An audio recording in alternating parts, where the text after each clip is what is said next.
김화중 교수님 모셨습니다. 내년 4월 13일 20대 국회의원 선거가 치러집니다. 정치의 계절이 열렸다고 보는데요. 정치란 무엇입니까? 정치를 하시겠다는 이유는 무엇인가요? 질문은 쉽게 하시는데 대답은 어려운 질문이 아닌가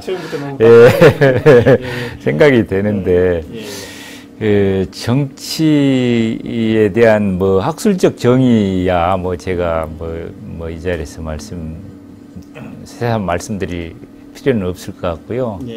저는 개인적으로 정치라는 것은 좀 함께 같이 잘 살 수 있는 그런 세상을 만들어 나가는 일이라고 생각을 합니다. 지금 보면은 우리 사회가 너무 가진 자와 그러지 못한 자가 너무 구분이 돼 있고 그 격차가 너무 벌어져서 그들 간에 이제 갈등 양상도 이제 나타나고 있어요. 그 여러 가지 직역에서. 그리고 또 정치 영역 안에서도 여야가 좀 공생하고 공영하고 그렇게 같이 화합하고 상생하는 그런 모습이 아닌 정말로 눈만 뜨면 싸워대는 그런 그 투쟁 그리고 그 불통 독선 독주 하는 그런 모습을 보이고 있습니다. 그래서 한마디로 정치 부재의 시대가 아닌가 싶습니다. 그래서 저는 정치권이 이렇게 여당은 독주하고 야당은 이런 독주를 막아낼 그런 힘도 없는 그런 분열된 질이 멸렬한 그런 모습을 보면서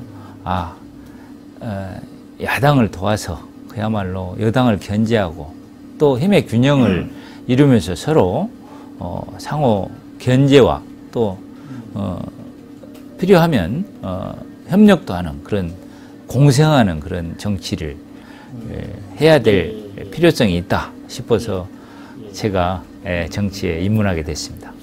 우리 사회에 정치판이라는 비아냥이 있을 만큼 정치 불신이 큰 편입니다. 나쁜 정치가 아닌 바른 정치에 대한 요구가 높아지고 있는데요. 무릇 바른 정치란 어때야 한가요? 요즘 정치인들에 대한 사회 일반의 시각이 너무도 따갑고 또 한마디로 우호적이지 않은 그런 현실인 것 같습니다. 그래서 제가 이제 정치의 길로 나서겠다고 얘기를 하니까 주변에 가까운 저를 많이 아껴주시는 친지분들께서 왜 그런 험난한 길을 가서 고생을 자처하려고 하느냐, 하지 말아라, 이렇게 단정적으로 얘기하시는 분들도 계셨습니다. 근데 그럼에도 불구하고 제가 정치의 길로 나서게 된 것은 얼마 전에 우리 유승민 새누리당 의원께서 대통령하고 맞서서 이렇게 입법을 추진하시려고 했던 그 상황에서 이제 결국에는 그분께서 이제 대통령한테 원내 대표 자리를 쫓겨나는 그런 일이 있었지 않습니까? 그때 이제 하셨던 말씀이 참 공감 가는 말씀이 있었습니다. 사람들이 정치를 비아냥거리고 질타를 하지만 그래도 세상을 바꾸는 것은 정치고 희망을 갖게 만드는 사람도 정치인이다. 그래서 자기는 정치를 그만둘 수가 없다라는 그런 얘기를 듣고서 저도 참 많이 공감을 했습니다. 제가 이제 지금까지 평생을 검사로서 그리고 국립대 교수로서 공직자의 길을 걸어왔는데 그 길을 걸으면서 어떤 세상을 바꾸고자 하는 그런 한계 같은 것을 느꼈습니다. 그래서 제가 생각한 그런 좋은 그런 세상을 만들려면 정치인이 되는 것이 필요하겠다 싶어서 정치를 하기로 결심을 하게 됐습니다. 예. 요즘 정치권이 참 혼돈한 상황인데요. 어머니에서는 새로운 정치가 필요하다, 새로운 인물이 필요하다, 이런 국민적인 염원이 많습니다. 특히 민주화의 성지라고 하는 광주 전남에서는 더더욱 그러지 않나 싶은데요. 정치가 제가 함께 잘 살 수 있는 그런 세상을 만드는 일이라고 그렇게 생각한다고 말씀을 드렸는데, 바른 정치라는 것도 결국 우리 사회에는 강자도 있고 약자도 있습니다. 경제적으로 강자, 경제적으로 또 없는 사람, 또 정치적으로도 그렇고, 또 배움에 있어서도 그렇고, 강자와 약자가 같이 공존하는 게 이제 우리 사회인데, 바른 정치라는 것은 이렇게 강자들이 독식하는 그런 모습도 아니고, 또 약자들이 한없이 피해를 입어서 정말로 인간의 존엄성까지도 위협받는 그런 현실까지 간다면 그것은 분명히 잘못된 것이거든요. 바른 정치라는 것은 이렇게 강한 사람과 약한 사람이 같이 살아갈 수 있는, 공존할 수 있는 사회를 만드는 것이 바른 정치라고 생각을 합니다. 그래서 사회 구성원이 모두 다 똑같이 평등하게 살아야 된다는 것은, 그거는 공산주의에서나 지향하는 이념이지, 우리 민주주의 사회에서는 그렇지 않지 않습니까? 우리 민주주의 사회는 경쟁을 기본으로 하고 있는 사회이기 때문에 강자와 약자가 생겨날 수밖에 없습니다. 그게 또 우리 사회의 발전의 원동력이고, 그렇지만 그걸 무한 경쟁의 시대로 방치해 놓으면 강자는 점점 더 강해지고 약자는 점점 더 약해져서 결국에는 약자들이 생존의 위협을 받는 그런 상황에까지 갈 수 있거든요. 이거는 정말 바람직한 사회가 아닙니다. 근데 유감스럽게도 최근 우리 사회는 그런 모습들을 보여주고 있습니다.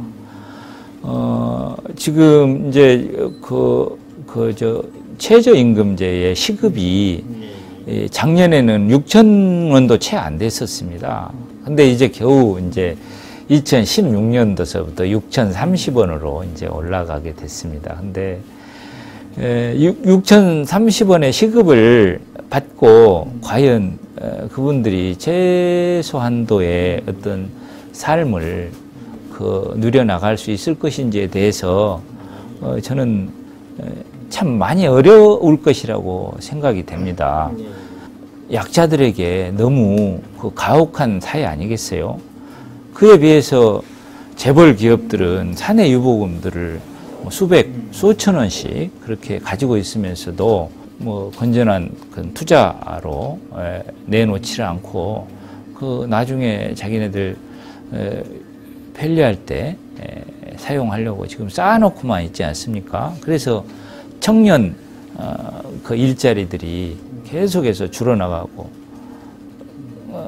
그런 안타까운 현실들이 지금 우리 주변에 널려 있습니다. 제가 아침에 일찍 이렇게 제가 사는 동네에 커피숍을 나가서 커피를 한 잔 하면서 이런저런 생각도 하고 연락도 하고 그러고 있습니다, 요즘에는. 그런데 가서 보면은 그 커피를 만들어주는 아르바이트 학생이 대학생들이었고, 그야말로 시급이 지금 6,000원도 안 되는 그런 돈을 받으면서 밤새 커피숍을 지키면서 일을 해서 아침에 제가 갈 때쯤이면 눈이 퀭 해가지고 정말 피곤한 그런 모습을 보면서 저는 참 많이 안타까웠습니다. 우리 정치인들이 좀 더 중요하고 필요한 일을 하지 못한 것에 대한 많은 아쉬움을 느꼈고, 제가 만약에 정치인이 된다면 그런 부분들에 대해서 좀 세심하게 배려하는 그런 의정활동을 해나갈 그런 각오를 다졌습니다. 지역 경제가 상당히 힘든 상황이고 이제 우리 지역 발전을 위해서 이 관련해서 제일 먼저 공약이라든가 제일 먼저 하셔야 될 부분이 있으면 말씀. 네, 저는 사실은 법학을 전공한 사람이고 경제에 대해서는 그렇게 전문적인 지식이 많지가 않습니다. 그래서 제가 드리는 말씀은 정말 어떤 원론적인 수준의 얘기가 될 수밖에 없을 것 같습니다만은 우리 지역 경제 활성화가 중앙정부의 예산 지원으로 그렇게 유지되는 그런 모습은 지극히 불안정하고 바람직하지 않다라고 생각을 합니다. 그 이유는 자본주의라는 것은 경쟁을 전제로 하고 있거든요. 경쟁에서 이길 수 있는 힘을 가졌을 때 지역 경제도 활성화가 되는 거거든요. 중앙정부 예산 지원에 의존해서 지역 경제가 유지된다면 그거는 중앙정부가 지원을 끊으면 곧바로 지역 경제에 문제가 생기는 거 아니겠어요. 그래서 스스로 경쟁력을 갖춘 그런 지역 경제를 활성화해야 된다. 그래서 국회의원들이 늘 이제 공약사항으로 중앙정부의 예산을 갖다가 끌어다가 지역 경제를 살리겠습니다. 무슨 예산 폭탄을 퍼부숴 버리겠습니다. 이런 공약들을 하시는데 저는 그거는 당연히 해야 될 일이고요. 예, 그건 공약이 될 수 없다고 봅니다. 그리고 제가 한 가지 정말 제안드리고 싶은 것은 우리 지역 경제가 스스로 자생할 수 있는 경쟁력을 갖추자는 겁니다. 이미 이제 영남 지방은 이제 공업시설이라든가 이런 첨단 산업이 그쪽으로 많이 가 있습니다. 그에 비해서 이제 우리는 그런 면에서는 낙후되어 있습니다. 그렇지만 우리 호남 지역은 광주 전남 지역은 아직 오염되지 않는 아주 깨끗한 자연 환경을 가지고 있습니다.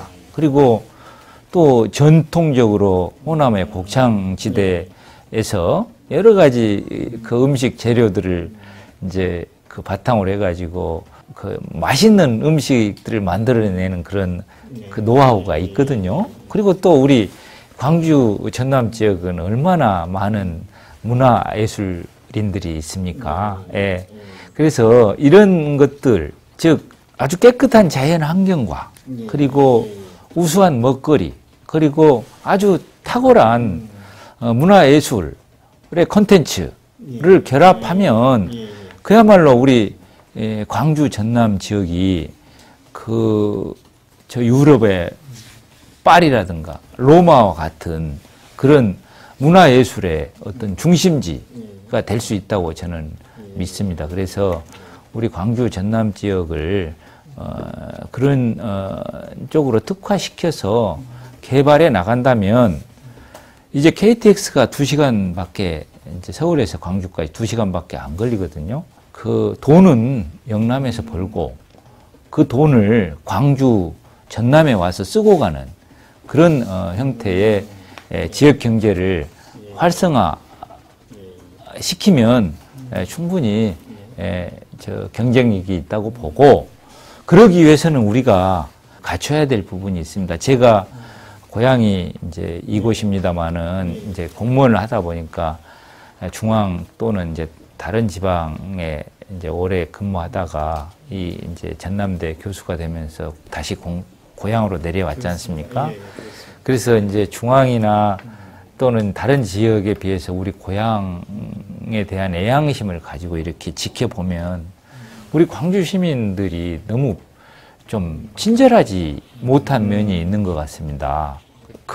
이 교통 질서 같은 것도 잘 안 지키시는 것 같아요. 아무데나 주차해버리고 또 교통법규도 도로 주행하시면서 그냥 다른 사람들이 깜짝 놀라게 이렇게 운전을 하시고, 이런 것들이 우리 이제 지역민들한테는 뭐 그 이제 익숙한 모습이라서 좀 그 별 느낌이 없이 지나갈 수 있을지 모르지만 외지에서 우리 광주를 방문하신 분들 입장에서 볼 때면 이런 모습들이 굉장히 우리 지역을 좀 선입견을 갖게 하는 그런 요소들이거든요. 그래서 제가 조금 전에 말씀드린 대로 우리 지역 경제를 문화 예술을 중심으로 이렇게 발전시켜 나가기 위해서는 우리 광주 시민들서부터 좀 더 친절하고 좀 더 질서를 잘 지키는 그런 성숙된 시민의 모습으로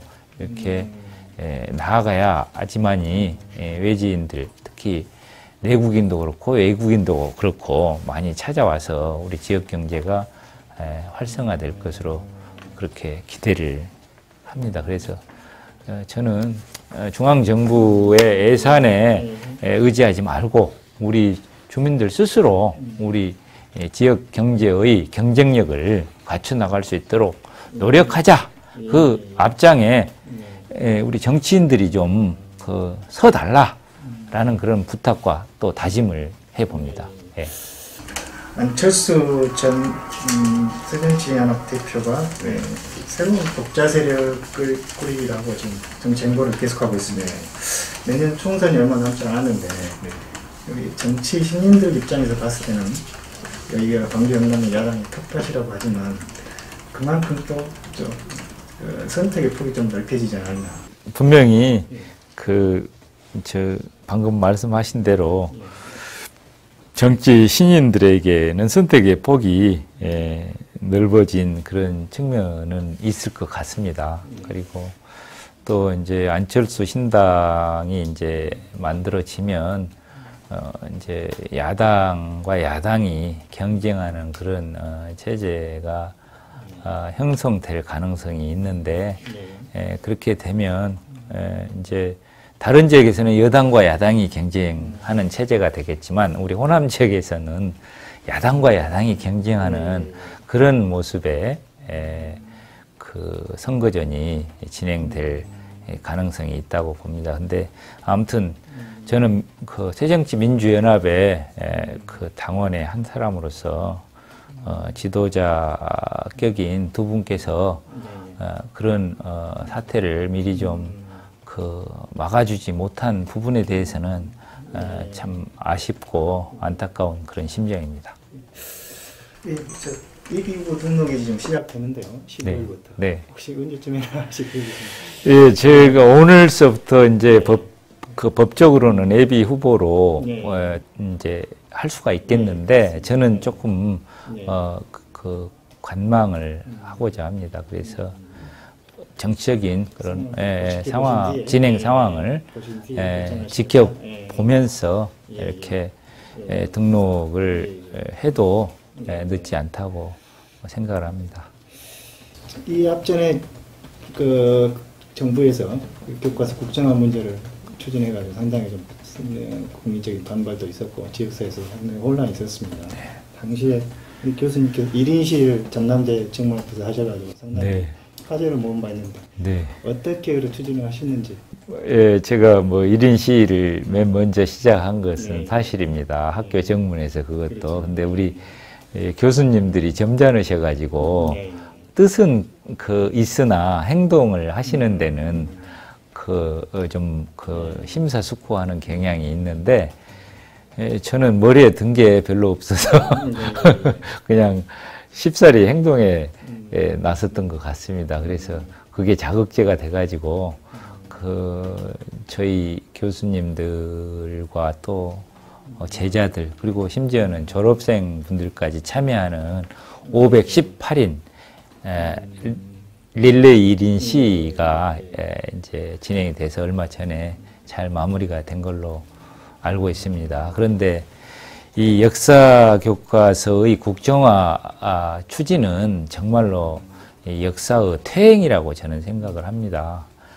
국정화 하던 것을 다시 이제 검정화로 이렇게 어려운 그런 진통 끝에 바꿔놨는데 다시 국정화로 되돌린다는 것은 그야말로 태보가 아니겠습니까? 그리고 역사 국정화가 참으로 그 비민주적인 그런 퇴행인 게, 이 고등학교 학생들은 머릿속이 거의 백지 상태나 다름없이 깨끗합니다.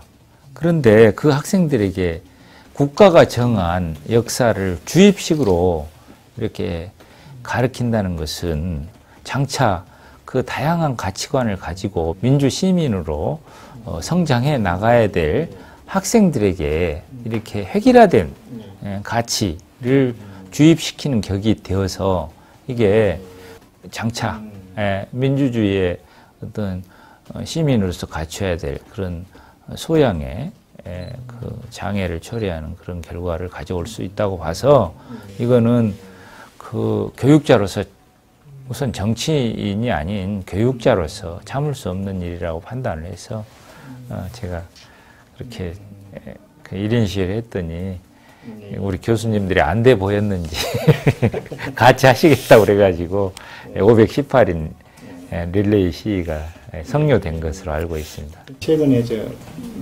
정부에서 사법시험을 좀 더 연장을 하겠다. 네. 그렇게 발표가 있습니다. 예. 그러니까 로스쿨 어드생들 중심으로 상당히 반발이 컸습니다. 네. 그래서 어떻게 좀 보십니까? 예, 그것도 역시 역사 교과서 극정화와 같이 이게 지금 교육의 퇴행입니다. 로스쿨 제도라는 것은 사법시험 제도의 그 다양한 문제점들을 그 전제로 이것을 그 개선하기 위해서 만들어진 제도거든요. 그래서 무려 1995년 YS 정부 시절에 논의가 시작이 돼서 김대중 정부를 거쳐서 노무현 정부 시절은 2007년도에 와서 비로소 입법화된 정책입니다. 그 사이에 국민들끼리 얼마나 그 12년이면 얼마나 긴 시간입니까? 그 사이에 찬반에 관한 여러 가지 그 토론도 거쳤고 또 조사도 거쳤고 다양한 그런 또 그 의견 수렴 과정도 거쳤고 그렇게 해서 이제 결론이 그렇게 난 거거든요. 현행 법에 의하면은 사법시험은 2017년도에 폐지한다. 그리고 그 사법시험을 대신할 법조인 양성 시스템으로 로스쿨을 도입한다. 해가지고 2009년도에 로스쿨을 만들고 이제 사법시험을 갑자기 없애버리면 사법시험을 준비하는 학생들이 불이타가 되기 때문에 그 유예기간을 두어서 2017년도까지 합격자 수를 점점 줄여나가서 17년도는 최종적으로 폐지한다라고 법으로 만들어서 그 시행을 했던 겁니다. 예, 그래서 이제 폐지를 2년 불과 이제 앞두고 있는 시점에서 법무부가 느닷없이 4년 더 연장하겠다. 그렇게 정책을 들고 나왔거든요. 근데 말이 4년 연장이지, 그럼 이제 앞으로 6년을 더 6년을 더 보겠다는 거 아닙니까? 그러면 6년 뒤에 가서 또 그러면 더 연장할 수도 있는 거고, 또 계속 그러면 사법시험은 존치시키겠다라는 정책으로 그 전환될 수도 있다고 봅니다. 근데 이런 일들이 과거를 망각하고 있는 겁니다. 사법시험 제도의 문제점, 가령 고시낭인의 양산, 그리고 법조의 획일화, 그리고 기수문화에 따른 정관 애우, 그리고 대학 교육이 전부 다 그 과를 구분하지 않고 고시에 매달려서 학교가 고시 학원화된다는 그런 자성 끝에 사법시험을 폐지하고 로스쿨을 도입한 거거든요. 그리고 이거는 정책으로 한 게 아니라 법으로 만든 겁니다. 그래서 지금 로스쿨 학생들은 사법시험을 폐지하겠다는 변호사 시험법을 믿고 로스쿨을 선택한 학생들입니다. 로스쿨 학생들은 사법시험을 볼 수 없도록 막아놨습니다. 그러니까 로스쿨에 온 학생들은 사법시험을 포기하고 로스쿨에 온 거거든요. 선택을 한 겁니다. 그러면 그 선택에 대한, 법을 믿고 한 선택에 대한 신뢰는 보장돼야 되거든요. 정책에 대한 신뢰보다 법률에 대한 신뢰는 더 강하게 보호돼야 됩니다. 그게 법치주의입니다.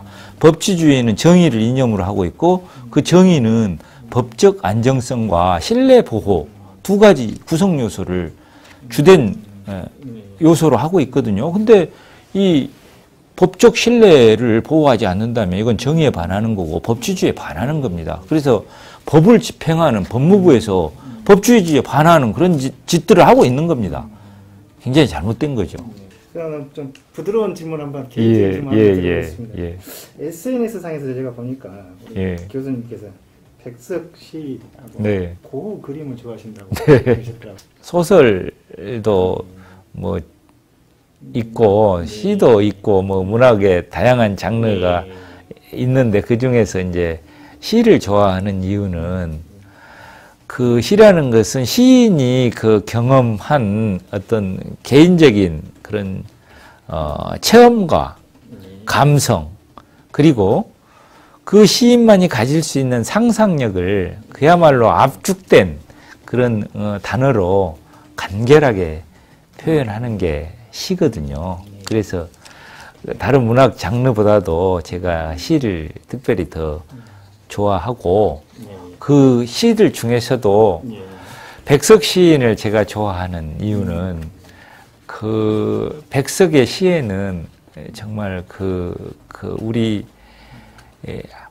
그 한민족만이 느낄 수 있는 그런 그 토속적인 그런 그 시어들이 많이 등장하거든요. 그 양반이 평안도 정주가 고향이신데 이제 저는 호남인이기 때문에 우리에게는 그 낯선 사투리지만 평안도 사투리로 시를 그렇게 그 얘기하듯이 그 쓰신 그런 시들이 너무도 한국적이고 가슴에 그 와 닿는 것 같아서 백석 시인의 시를 특별히 더 좋아하고요. 그리고 고흐 그림은 이제 제가 이제 유럽에서 검사 시절에 한 1년 정도 연수를 나가서 가족들과 더불어서 이렇게 살다 온 적이 있는데 그때 이제 시간이 아무래도 이제 있으니까 이렇게 박물관 같은 데를 많이 미술관 같은 데를 많이 돌아다니면 그 그림이 굉장히 눈에 띄거든요. 그분이 이제 인상파 화가로서 그 그림들이 굉장히 강렬합니다.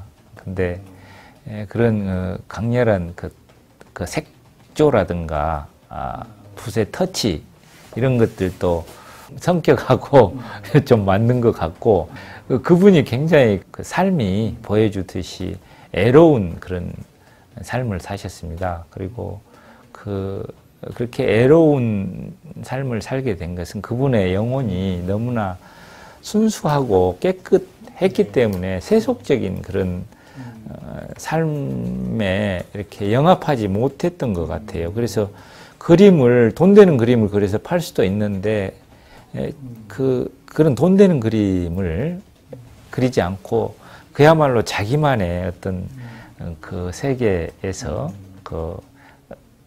추구하는 그런 그림을 고집해서 그리고 그래서 당대에는 그 그림이 잘 팔리지도 않았습니다. 그래서 생활도 굉장히 어려웠는데 결국에는 이제 본인 스스로 권총으로 자살하는 그런 비극적인 삶을 맞이하셨는데 제가 좋아하는 것은 그분의 그 순수하고 맑고 깨끗한 영혼 그게 너무나도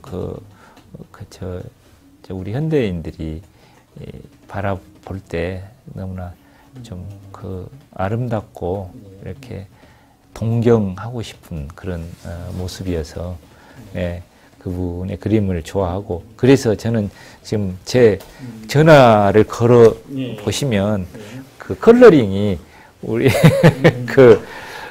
고흐를 주제로 한 음악을 컬러링으로 하고 있습니다. 남북 분단 상황에서 통일에 대한 뭐랄까요? 통일에 대한 어떤 기대가 상당히 큰 편입니다. 교수님께서 통일 한국에 한번 미래를 한번 전망해 주신다면 어떻게 보셨을까요? 제가 그 통일 문제에 특별히 관심을 갖게 된 것은 1997년도에 김대중 대통령께서 당선이 되시면서 이제 우리 호남 검사들도 그 좀 발탁을 해다 쓰셨거든요. 그래서 제가 법무부 통일법무과라는 곳이 있는데 거기 검사로 이제 발탁이 돼서 근무를 하게 됐습니다. 그래서 그때 이제 우리 남한 정부가 그 북한에게 경수로 원자력 발전소를 만들어 주고 있는 그런 상황이었는데 그 저희들이 이제 그 경수로 원자력 발전소를 만드는데 이제 법률적인 문제를 지원하기 위해서 그 북한을 몇 번 다녀온 적이 있습니다. 근데 그러면서 이제 북한의 내륙 지방 깊숙한 곳까지 이렇게 살펴볼 수 있는 그런 기회가 있었는데 너무나 못 살더라고요. 그래서 저는 당시까지만 하더라도 광주 출신으로서 그야말로 그저 광주 시민을 총칼로 그렇게 그 진압하고 그 정권을 잡은 그런 독재자들이 이 세상에서 가장 나쁜 지도자다라고 생각을 했었는데 북한의 그런 못 사는 모습을 보고 나서 그 사람들보다도 더 그 나쁜 정치 지도자가 있다면 바로 공산주의를 만들어서 인민 전체를 갖다가 저렇게 도탄에 빠뜨리는 그런 정치 지도자야말로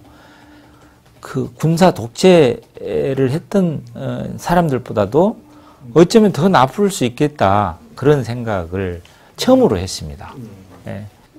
통일 문제에 대해서 그 북한 또 주민의 인권 문제에 대해서 관심을 갖게 됐고 그때서부터 이제 그런 문제들에 대한 자료들을 꾸준히 수집하고 또 모아서 제가 현직 검사로 근무하면서 그 주제로 제 모교인 고려대학교에서 박사학위를 받았습니다. 제가 그 박사학위 논문을 쓸 때는 동서독 통일 과정이 굉장히 많은 그런 그 시사점을 줘서 거기가 통일되는 그런 그 과정을 좀 그 학위 논문을 쓰는데 많이 참고를 했습니다. 그래서 그 교수가 로스쿨이 생겨서 로스쿨 교수로 이제 되기 위해서 검사를 사표를 내고 학교로 와서 이제 그 시간이 있으니까 그 박사학위 논문을 전문 서적으로 이제 그 좀 보완해서 출간을 했습니다. 그래서 이제 나온 책이 통일 한국의 과거 청산이라는 책이고요. 그 운이 좋게도 그 책이 2014년도에 문화관광부에서 우수 학술 도서로 이렇게 그 선정을 해줘서 그 또 이제 뭐 일부 또 장려금도 받고 그랬습니다. 그랬는데 아무튼 제가 그 책에서 다루고 있는 부분은 그 남북한이 통일이 된다면 그 통일된 한국 사회가 어떻게 하면 빠른 시일 내에 사회 통합을 이루고 그야말로 그 남북한 주민이 서로 그 싸우지 않고 이렇게 화합하면서 통일 한국을 정말로 세계의 초인류 국가로 발전시켜 나갈 수 있는 그런 법적 문제점들을 정리를 했습니다. 그래서 대표적으로 이제 그 북한 정권의 가해자 처벌 문제라든가 또 북한이 몰수한 토지를 돌려줘야 되는 원상 회복 문제라든가 또 북한 정치범 수용소에서 여러 가지 인권을 침해당했던 사람들의 복권 문제라든가 이런 등등의 문제들을 종합적으로 다루고 있어서 그 분야에 관심이 있는 분들께서는 많이 참고들을 하고 계시는 걸로 알고 있습니다. 마지막으로 지역민들한테, 주민들한테 한 말씀 해주십시오. 저는 평생을 공직자로 살아왔습니다. 그러면서 저 깨끗하고 정직하게 그렇게 살아왔다고 이렇게 자부합니다. 제가 뭐 돈을 벌고 싶었으면 아마 검사를 관두고 학교로 오지 않았을 겁니다. 근데 저는 삶의 가치를 물질적인 것에 두지 않고 정신적인 부분에 두고서 지금까지 살아왔습니다. 특히 이제 법의 어떤 이념이라고 할 수 있는 정의로운 사회 구현을 위해서 좀 어렵고 힘든 분들의 편에 서서 살려고 노력을 했습니다. 대부분의 국민들은 검사라고 하면 좀 이상하게 저 나쁜 사람이다. 권력의 가장 큰 수혜자로서 누리고만 산 사람이다. 이렇게들 선입견을 갖고 계신 것 같은데 사실은 대부분의 검사들이 그야말로 어려운 그런 환경 속에서 생활합니다. 월급만 가지고. 제가 부장검사를 할 때 제 부원들한테 한번 물었습니다. 니네 집 있는 사람 손 한번 들어봐라. 그랬더니 절반이 채 안 됐습니다. 그리고 대부분의 검사들은 공익의 대변자라고 하듯이 범죄의 피해자들을 대변하면서 일을 하고 있거든요. 그러니까 뭐 검사들은 범죄와 싸우는 전사라고 보시면 됩니다.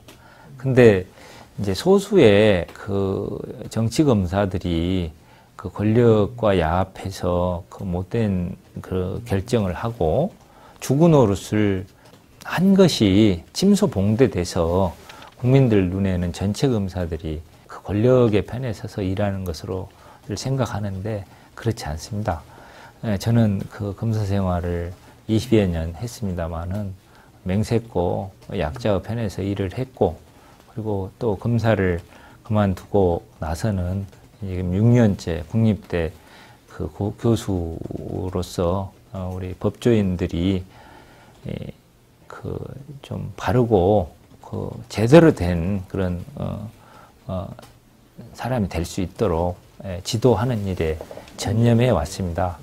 정치에 뜻을 두고 정치인이 돼서 한다 하더라도 지금까지 살아왔던 그런 자세로 정직하고 깨끗하게, 그리고 또 조금 전에 말씀드린 대로 전문성 있는 그런 입장에서 우리 국민들을 위해서 강한 사람과 약한 사람이 다 같이 서로 품위를 유지하면서 잘 살아나갈 수 있는 그런 사회를 만드는데 앞장서겠습니다. 그래서 좀 광주 시민 여러분들께서도 좀 저와 같은 그런 정치 신인들을 좀 많이 발굴해서 좀 중앙 정치 무대로 올려 보내주시면 그야말로 조금 기다리시면 호남을 대표해서 전국을 이렇게 전국을 이제 리드할 수 있는